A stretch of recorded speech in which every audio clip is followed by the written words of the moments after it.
Accessories.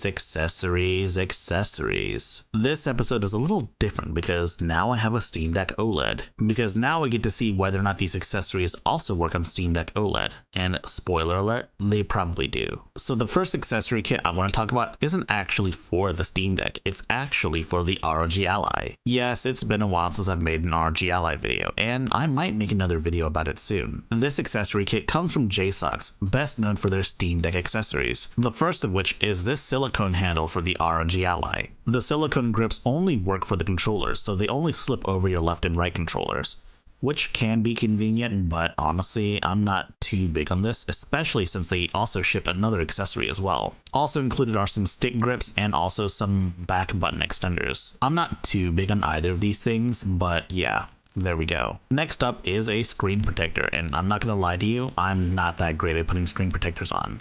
But they did include a sort of screen protector installation kit, so I'll have to install this off screen. And of course, the main reason why I won't be putting my silicone grips on is because of this other accessory they shipped. It's the JSaux mod case, but for the ROG Ally. If you've ever used a mod case for the Steam Deck, then you know how this works. It's a slip-on case for your ROG Ally, and it features a modular back slot system allowing to slot any accessory to the back. Also included are two different straps you can use to slot accessories like battery packs and whatnot. Also included is a front cover so that you can just stuff this in your backpack. The ROG Ally doesn't come with a case, so this is actually pretty good. It's also got a kickstand in the back. Next up are a series of Voltme chargers. See, I had to film this in a different location because my main location was being occupied by the battery tests. So Voltme sent me 3 different accessories, first of which is a battery charger. This is their HyperCore 20K. This is a 20,000 mAh battery. It is a good charger for a lot of things, but for the Steam Deck or even PC handhelds, it's not enough to charge it and game at the same time. Unfortunately, it only charges at 22.5 watts, so you can't charge the Steam Deck and game at the same time. Next up is a set of these 2 cables. It's a USB Type-C to Type-C cable, supporting up to 100 watt charging through this cable. Charging large accessories isn't just a matter of getting the right charger, but getting the right cables as well. It's a 6-foot braided cable, so that's pretty cool, I guess. And of course, Voltme also sent me this GAN charger as well. This is a 65 watt charger. It looks nice. It certainly matches the ROG Ally. It certainly looks a lot smaller too. It has less ports than my typical GAN chargers, but it's also a lot smaller as well. That said, I don't believe Voltme makes white cables, so they should do that if they're going to offer a white charger. Y'all know my opinion on GAN chargers. They are really good and they're really underrated. Though I think at this point, I don't know if I need this many GAN chargers in my life. But there's more where that came from. This is a tablet holder by Quizlab. It's meant more for iPads and such, but you know what? I don't have an iPad, or a tablet really, so let's see what this can be used for. They give you everything you need to get started and an extra set of screws. Just screw the base into place and you're good to go. And of course, don't forget to peel this stuff off. Otherwise your stand's just gonna slip and slide everywhere. So right away, I can tell you right now, this stand here is very durable. It's very sturdy and it's even adjustable as well. This is meant for a tablet, but the closest thing to a tablet I have is a Legion Go, and believe me. So as you can see here, it surprisingly works pretty well. But there's more to this than just, being a stand. This stand also functions as a Type-C hub, so you can plug your Type-C devices directly into this. Let's say, for example, your Lenovo Legion Go. As you can see here, it works. It's charging the Legion Go through the hub itself. It's even got an HDMI and USB 3 ports. Of course, the biggest con here is that there's no Ethernet jack, and I feel that's a big detriment. Not just for someone like me that uses Windows handhelds, but also people that have iPads. A lot of modern iPads can do some serious office work. An Ethernet jack would benefit those people as well. Quizlab also included a USB Type-C enclosure for your SSDs. Unlike some of the other ones I've covered, you can't use this like a big oversized flash drive, but I do like the aesthetic. It's very metallic and it's very secure, I would say. The biggest con, of course, is that they use Torx security bits as opposed to, regular Phillips head bits. Yes, it makes it less likely to strip the screws, but also it's harder to get. Some people don't have these in their toolkits.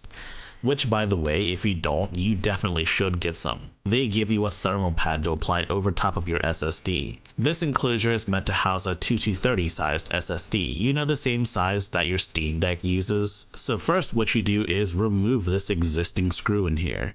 This has to go. Secondly, you stick your SSD in there. It's not too difficult. And finally, this part is really finicky by the way, but you have to screw the screw back in after you stick the SSD in there. This will ensure the SSD is secure. Peel off the thermal paste and stick it on top of your SSD. And then screw the backplate back on and you're good to go. So how does this enclosure perform? Well, I think it performs pretty well, but the speeds are obviously limited by the fact that you're doing this over USB 3.2. And unfortunately, due to the fact that this is a USB device, the SSD will never reach its full potential, but that's okay. The main reason you would get one of these is to repurpose your old Steam Deck SSD as a sort of external drive. At least that's what I did with my original. And finally, one of these wireless HD extenders. You know, I've never used one of these before, and as such, it can be a little difficult to wrap your head around. But essentially, one end goes into your devices, your host device, let's say your Steam Deck or whatever, right? And the other end goes into your TV, and it's supposed to wirelessly transmit stuff. Admittedly, these are very useful. I had a chance to test them out.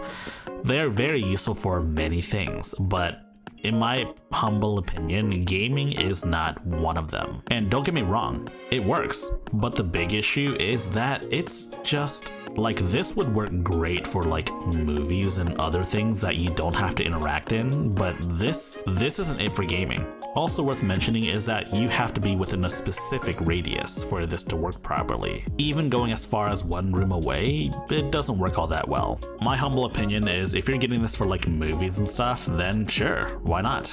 And finally, we have another GAN charger from Invisi. Invisi? How do I pronounce this? Anyways, they sent me a 100-watt GAN charger as well as a 10 gigabit per second GAN cable, I guess you could say.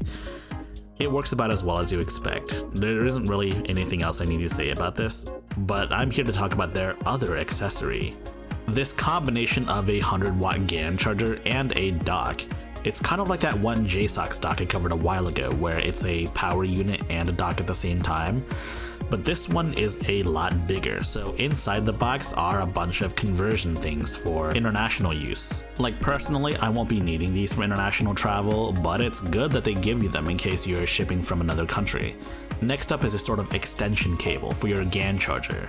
And of course, the GAN charger itself. It features 3 USB Type-C ports, a USB-A port, an HDMI port, and at the bottom, there's a micro SD card slot, a headphone jack, an SD card slot, and gigabit Ethernet, which is absolutely insane. This legit might be my favorite accessory yet because I can actually use this with the ROG Ally or Lenovo Legion Go, unlike the other charger that I have like this. It's all one unit. It's a charger and a dock and a hub all at the same time. The only thing that this thing isn't is a stand, but the Legion Go has its own stand. The only issue I think is that the default cable is really tiny, and so I'm not a big fan of that. They should have shipped one of their bigger cables, which I do have already, but I'm just saying they should have shipped a bigger cable as well. And this is that block in action. See, I plugged this into my capture card so I can capture my Legion Go. I do have a similar accessory from JSaux, but it's not powerful enough to drive the Legion Go. But this one is, given that it's 100 watts, and this device does its job pretty well.